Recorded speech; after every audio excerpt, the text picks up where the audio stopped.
Hello everyone, this is me Shushmita Das. Welcome back to my new blog. Good morning guys.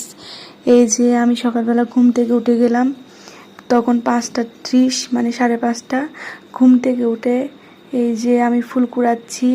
এটা শিউলি ফুল, আমাদের বাড়ির সামনে মানে রাস্তা যেটা মানে পুকুর পাড়ে একটা শিউলি ফুলের গাছ আছে, এখানে অনেকগুলো শিউলি ফুল ফুটে। প্রতিদিন সকালে মানে আমরা শিউলি ফুল খুঁজি। তো এরপরে এই যে আমার শিউলি ফুল কুড়ানো শেষ, আমি এবার ফুল তুলে নিব। দেখুন কিভাবে কুয়াশা ধরছে, এখনও শীতকাল আসতেছে মোটে, তারপরে এখানে গ্রামে কত কুয়াশা। এরপর আমি ফুল তুকানো হয়ে গেল আমার, তারপর আমি আমাদের এখানে ঘরের সামনে নাতা দিয়ে নিলাম। এরপর আমি ছাদে গেলাম, ছাদে গিয়ে দেখুন কবুতরগুলো আমাকে দেখা মাত্র চলে আসলো।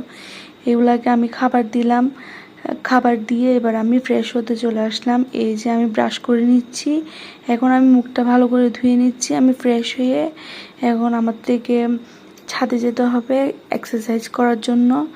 এই যে আমি ফ্রেশ হয়ে গেলাম, এবার চলে আসলাম ছাদে। এখন এখানে কিছুক্ষণ হাঁটবো, কিছুক্ষণ বলতে আমি আজকে 40 মিনিট থেকে বেশি হাঁটছিলাম।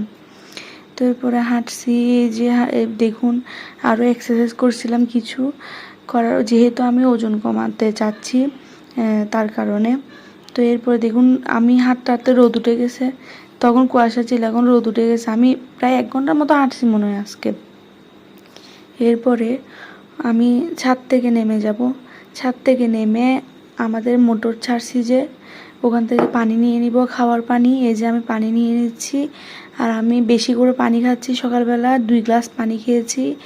এরপর আমি আমাদের পুরো ঘরটা ঝাড়ু দিয়ে নিচ্ছি সুন্দর করে, কারণ এখন আমার থেকে পূজা দিতে হবে। সুন্দর করে ঘরটা ঝাড়ু দিয়ে আমি গরম পানি করে নিচ্ছি। সরি, এগুলা চার পানি ছিল, আমরা চা বানাচ্ছিলাম। তো এরপরে দেখুন আমাদের ঘরের সামনে সব কিছু অগোছালো, কারণ আমাদের একটা পুরান ঘর ছিল, ওইটা ভেঙে নতুন ঘর বানতেছে ভাড়া দেওয়ার জন্য। এই যে আমি বিছানাটা সুন্দর করে গুছিয়ে নিচ্ছি। এতক্ষণ আমার ভাই শুয়েছিল যার কারণে গুছাতে পারিনি, এখন আমি গুছিয়ে নিচ্ছি সুন্দর করে। এই যে দেখুন ঘরটা গুছিয়ে নিয়েছি ভালো করে। এখন আমি চলে যাচ্ছি স্নান করার জন্য। এখনও 7টা মানে 44 হয়ে গিয়েছে। আমি একটু মাথাটা আশ্রয় নিচ্ছি। এরপরে আমি গরম পানি করে লেবু দিয়ে গরম পানি দিয়ে খাচ্ছি। এটা ওজন কমানোতে অনেক বেশি সাহায্য করে, কারণ এর আগেও আমি উপকার পেয়েছি। যে খাচ্ছি, আমার অনেক কষ্ট হয় এটা খেতে গেলে। এই যে আমি স্নান করে ফেললাম, স্নান করে এসে ছাদে কাপড় শুকাতে দিচ্ছি। এরপরে